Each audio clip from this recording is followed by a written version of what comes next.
Les offices chrétiens pour ce week-end de Pâques, ce qui me permet de redire à l'Église de France, de redire à tous les chrétiens de notre pays mes vœux d'un week-end pascal réussi en famille.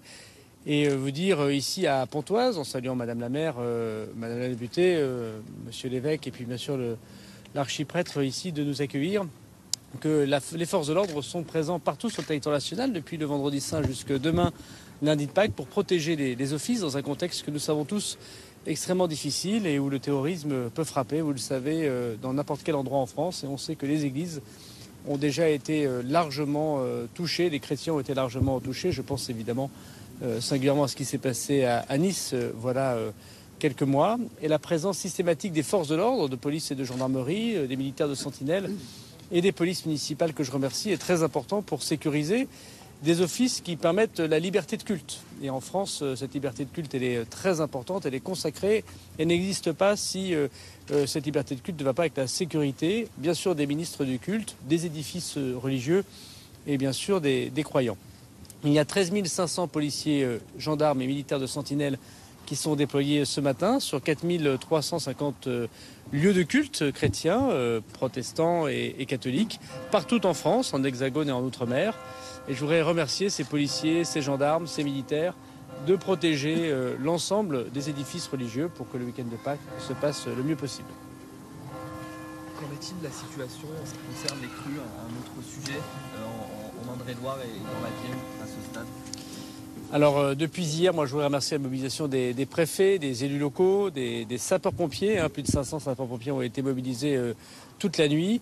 Et grâce aux alertes météo, aux alertes aussi grâce à FR Alert, les messages que reçoivent nos concitoyens sur leur téléphone, on a pu éviter des drames. Il y a malheureusement, à ma connaissance, une personne disparue, quelqu'un qui faisait du canoë-kayak sur l'un des cours d'eau. Il y a eu un EHPAD évacué, il y a 1500 personnes qui ont une coupure d'eau, mais à part cette disparition et n'ont pas retrouvé cette personne, les gestes de secours et le comportement citoyen des habitants ont pu éviter des drames. Et donc désormais la crue semble se rabaisser. Et je voudrais quand même redire que jusqu'à la fin des opérations de secours et jusqu'à la fin des messages d'avertissement de la part des préfets, il faut rester tout à fait attentif au message de la sécurité civile qui, encore une fois, a montré par son efficacité que nous pouvons en France éviter ces drames quand chacun écoute les gestes demandés par l'État. Plusieurs médias parlent d'un attentat déjoué le 5 mars dernier visant un lieu de culte et peut-être Notre-Dame de Paris. Est-ce que vous avez plus d'informations? Alors le parquet national antiterroriste est saisi. Moi je ne commande pas les affaires judiciaires, y compris antiterroristes en cours, mais j'ai eu l'occasion de dire aux 20h, voilà quelques jours, à la demande du président de la République, que nous déjouons tous les 2 mois des attentats. Et notamment des attentats qui touchent, bien sûr, et c'est pour ça que je suis là aujourd'hui, et d'où l'instruction que j'ai donnée à tous les préfets de la République de mettre des policiers et des gendarmes en face des lieux de culte chrétiens, qui touchent aussi des églises. C'était le cas, je l'ai rendu public, de l'attentat qui aurait pu toucher le marché de Noël de Strasbourg, avec donc une connotation religieuse évidente, en novembre 2022. Et c'est effectivement le cas d'une récente personne que nous avons interpellée grâce au service de la DGSI, nos services secrets qui dépendent du ministère de l'Intérieur, de quelqu'un qui manifestement allait passer à l'acte contre un édifice religieux, ou en tout cas ses abords, et toucher éventuellement des chrétiens. Je n'ai pas plus de commentaires à faire, je peux simplement vous dire une nouvelle fois que la menace terroriste est très élevée en Occident, en général, en Europe et bien sûr en France en particulier, que nous déjouons, grâce au travail que font les policiers, les gendarmes et nos services de renseignement, beaucoup d'attentats.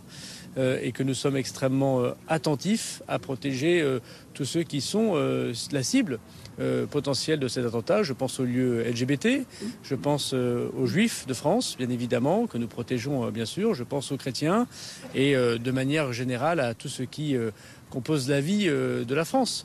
Les professeurs qui portent la laïcité, c'est évidemment le cas des lieux de festifs, les salles de spectacle, les terrasses de café, les lieux de sport. Malheureusement, les cibles sont nombreuses, mais l'hyperprésence de la police et de la gendarmerie, le travail de nos services de renseignement font que nous sommes dans un pays qui n'a jamais autant déjoué d'attentats. Et je voudrais remercier les forces de l'ordre. Il faut toujours rester humble devant cette menace terroriste. Mais je peux vous assurer que matin, midi, soir, nuit, les services du ministère de l'Intérieur travaillent à la sécurité des Français.